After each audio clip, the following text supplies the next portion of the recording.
Happy New Year and welcome to your Chamber Check-In, your first Chamber Check-In of 2025. This week we get to hear from founder and president John Jackson. He's from Bytagig, and Bytagig is a company that provides reliable cybersecurity and IT support for businesses. I'm just excited to kick off the year with this discussion because we ended last year with a lot of discussion on cybersecurity. Our leadership conference was really all about energy. And as we move into education and workforce development this year, as a focus for the chamber, cybersecurity still is high up there of importance for all of our businesses. So I've got John with us today. I'm going to bring him on the stage. Hi, John. Hey, Paul. Great to be with you here today. Hey, thanks for carving out some time. I'm so excited to feature you and your business, and you have such a fun name. And I think I was one of the few that was able to pronounce it correctly, Bytagig. You got it. That's right. It's a test of your technical acumen to be able to pronounce it right the first time. But if you can't pronounce it right the first time, that's okay. We'll work with anybody. Hey, thanks for your investment with the chamber. We're excited to get into the conversation, and these chamber check-ins have been really a staple of engagement with our members to help share their stories, their products and services, and their people. But let's start with you, John. Tell us a little bit about your background and history of work that led you to become an entrepreneur and in the IT world. Yeah, thanks. And by the way, I just wanted to say how much I appreciate you, Paul, and hosting these. And even just the first time I met you and talked to you at a chamber meeting, I was very much impressed in how well you connect with everybody and love what you do with the chamber. So anyways, I started off in technology back when I was in college, and I wanted to get into technology. I was excited about technology. I enjoyed computers, but I quickly realized I was not a programmer. And as much as I enjoy the challenge of programming and it's fun trying to solve those problems, it just wasn't for me. And so going through college is a great way to learn what you do and don't want to do. And that was one of the things I'm like, I don't want to do this, but I still enjoy technology. So I was able to go into the business school at Portland State, and where I went to school. And I went through the business school there, and I took a management information systems degree. So anyways, that's my background, and it launched me in a career of doing IT management and making sure that the technology meets the needs of the business and is listening to the business. And it developed a strong business acumen in my background. So anyways, I worked in large enterprises, and then I started helping small businesses as kind of a passion on the side in 2009. So plumbing company, and it was my first customer. They had 2 computers, and so I was like, well, they didn't have anybody else that they could call and ask for help, and so I enjoyed being that guy that was a resource to them. They were very grateful for my help. So fast forward to today, we now have over 100 customers across the Pacific Northwest and the U.S. who depend on us every day for us to manage their technology and also help keep it secure. So that's kind of what got me into it. It's just always been my passion and my desire to treat other people the way I want to be treated when it comes to serving and being a resource. And that's, at the end of the day, the only way we can really make money is when we treat people the way that we want to be treated, is my perspective. Let me unmute myself there. Absolutely. I love how you start as your kind of a side project or a passion project, and you're helping your buddy, and you start from the grassroots, and to see where it's come today is remarkable. And we all need IT support. We're all concerned about cybersecurity, and we all have got to protect ourselves. So thanks for providing that service. Well, Paul, if I could just interject real quick. Yeah. I I wish that you were correct and that we all are concerned about cybersecurity. There's still a lot of myths out there that lead people to believe that they shouldn't be concerned about it. So happy to help educate, and that's some of the things that we do with our podcast and our webinars and our LinkedIn Live is educating and busting some of the myths that I'm too small to get hacked, or my stuff's not in the cloud, so I won't get hacked. We've heard it all. Well, when you're a small business, you're working on your business, in your business, and all around, and you've got so many things coming out. You're worried about your taxes, your IT service, your billing, your marketing, all of it. So I'm glad that there's a company like yours that can take a worry out of that business owner's mind, right? Exactly. Okay. And I'm very much a fan of the fractional model, which is where we really come in, right? Like I have a fractional HR department. I'm not paying for full-time HR consultants. Same thing with, accounting, bookkeeping, tax. Like I don't want to have to figure that stuff out by my own. I really depend on those people to help me run my business. And honestly, it's such a peace of mind. Oh, absolutely. We don't want to stay up at night. We need our sleep, right? Yeah, and I don't like dealing with HR issues, and a lot of our customers don't like dealing with IT or cybersecurity. Yeah. Okay, let's talk a little bit about your services. You say cybersecurity and information technology support, but maybe just kind of give us an overall view of a highlight of all your services that you provide. Sure. So we have a full help desk of technicians, and we staff our help desk from 5 a.m. Pacific time to 5 p.m. Pacific time, or since we're in Mountain Time here, we're say 6 a.m. to 6 a.m. But because we have technicians from coast to coast, that's why I typically stick with Pacific time. So 12 hours of help desk coverage for our customers to be able to call us or send in tickets and get a response in a short amount of time. And we really pride ourselves on the fact that, first response times are 15 minutes because, again, it goes back to we treat people the way we want to be treated. If I've got an issue and I need help, I don't want somebody to sit on that request for 4 hours. And so that's part of, what we've built our team and our culture around is quick response times, quick resolution times, and our customers really appreciate us for that. And I think that's where we get a lot of our good reviews and customer satisfaction ratings, which we track very closely. So help desk, and that includes things like, network support, server support, cloud systems, email. And then we also have cybersecurity advisors on our team, and system strategists and folks who can kind of help sit down and look at our customers and help them plan for the future, how they can become more cyber secure, how they can become, more modernized with their technology. Just sat down at a client site today, or potential client site here today in Boise, and talking to them about modernizing their infrastructure because it's 15 years outdated. So those are the things we enjoy doing, is helping them modernize, and that's so to kind of break it into different services. We have managed IT services, we have cybersecurity, we do offer phone services as well, and help when it comes to like advisory, when it comes to maybe other technology services such as software providers, which is the best one out there for your business or your organization, and just kind of help consult and guide the customer in that journey, and also really give them somebody who has a holistic understanding of the entire network and the entire organization to be able to make the right recommendations. So. And I also saw there was some websites that you build websites as well. We do have a website division, yes. Okay. Something we haven't advertised a ton of, but that is certainly on our menu. Okay.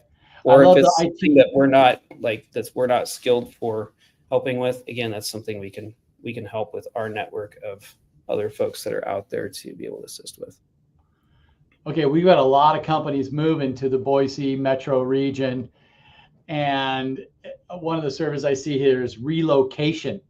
I Yeah. didn't even think about that. That's pretty unique. Taking your entire system from one part of the country Yeah. and moving it to another side.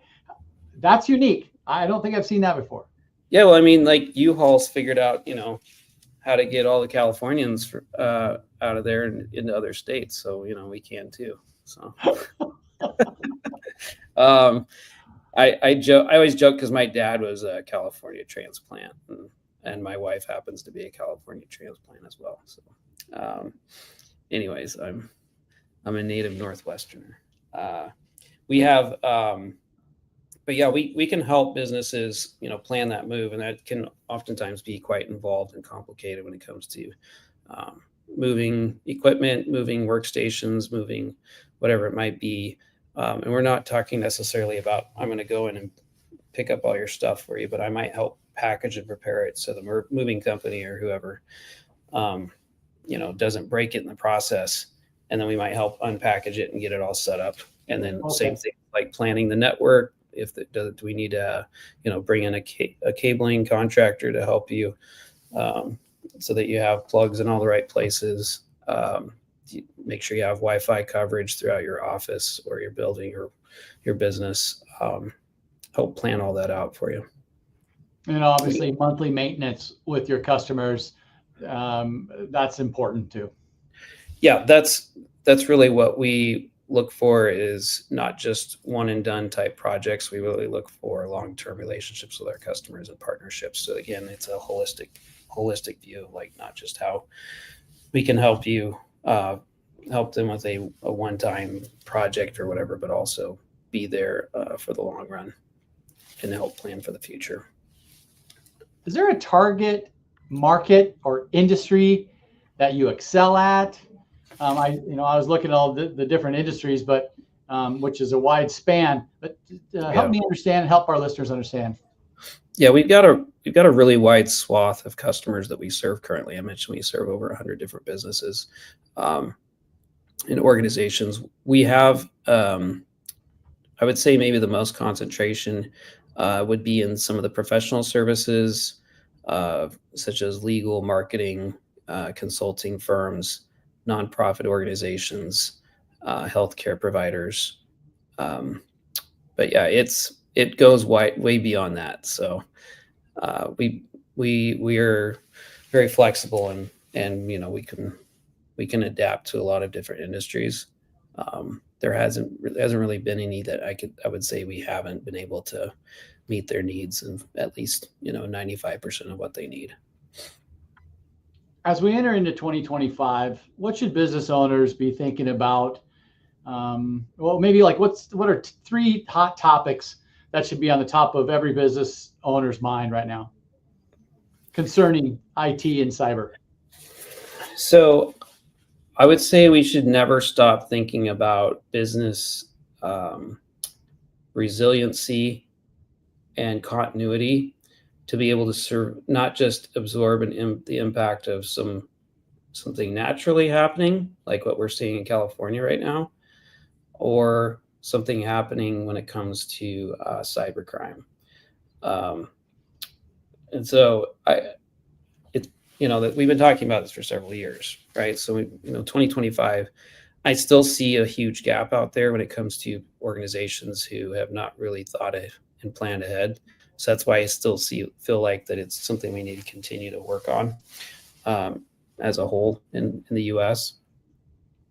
And that is making sure that you can absorb or block the impact of something happening, some sort of business disaster, but also bounce back quickly.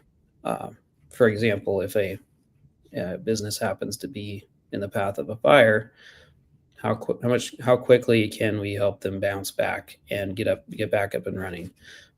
From a technology perspective and point of view, I know a lot of customers, unfortunately, who still run everything off of pen and paper. A fire would be very devastating for that type of business, or they have not invested in something like cloud disaster backup recovery. That would also be to their advantage to do that. And then also just when we think about a cyber attack, oftentimes once you get insurance carriers involved, assuming someone even has cyber insurance, which that's another gap that we see out there. There's a lot of businesses that haven't even invested in that yet. But anyways, that said, if you have the coverage, how are you going to bounce back from that? And oftentimes people rely solely, that's their only incident response plan, is that I'm going to call my insurance carrier and they're going to take care of everything. Unfortunately, that is a very weak crutch, because they're going to take several weeks at the very least to help you recover. And so can your business survive being inoperable for 2 to 3 weeks? That's a question I think a lot of business owners should be able to have a plan that involves more than just filing a claim. So there's a lot of organizations that if they plan it right, they can bounce back in a couple of days. Like, that's a best case scenario and be back up and running. But I would definitely recommend, if you do have an IT department or if you have a service provider like us, that those are the kinds of questions you should be asking. Well, what I hear all the time is we're reactive, not proactive. And exactly. So here's another, just to kick off the year, to be more proactive in your management of your information. Yeah. All the aspects. Hey, I have your website scrolling on the bottom of the screen. I would encourage anyone that is listening or who will be listening to type in Bytagig.com, check out their beautiful website. Thank you. Check out all the different services and resources and industries. It kind of looks like a NASDAQ scroller or something. Yeah, right. Look for us on the stock exchange soon. Someday, John. Someday, baby. Right. Hey, I got you for a few more minutes, and thanks for carving out your time. Yeah. What else would you like to educate me and the listeners on while we have you? Yeah. So other areas that we really like to talk about when it comes to technology and being proactive. A lot of times someone might make the investment in technology that's, they putting money into something, they expect it to work well for them, and maybe it does. There's also times that you may have put money into something that's just inherently broken. I don't have any other way to explain it, right? Yeah. And that's why it's really important to make those decisions with a trusted advisor who's like, hey, we've seen problems with this particular technology, and you're essentially going to be wasting money and time if you go down that path. Or it could be that they say, hey, we don't know much about that particular technology. You can attempt it if you want, but we know this works. And that's like the customers that we've, developed that trust and established that relationship with. They always love our recommendations because we know stuff. We know what works. We're not experts at everything. Like, there's, a dozen different firewall vendors out there, for example. I can't be an expert at all of it. That's way too expensive to find that kind of staffing that knows all that stuff. But we found a few that work really well. Same with networking equipment and all that. So I say all that to say, like, working with a trusted advisor who, I've seen a lot of folks who are like, hey, I bought this random thing on Amazon made in China that nobody's heard of before. Can you make it work for me? I'm like, I can try. But do you really want me to spend a lot of time trying to learn it on your dime? Or maybe this item's more expensive, but we know it works well for a business. I think there's some other areas that, we love to educate people. Again, love to have folks check out our podcast and some of our upcoming events. But there's so many myths about cybersecurity. Again, I've heard a lot of them that talk, say, hey, we're too small, or we've got everything stored here locally on our local server or our local hard drive.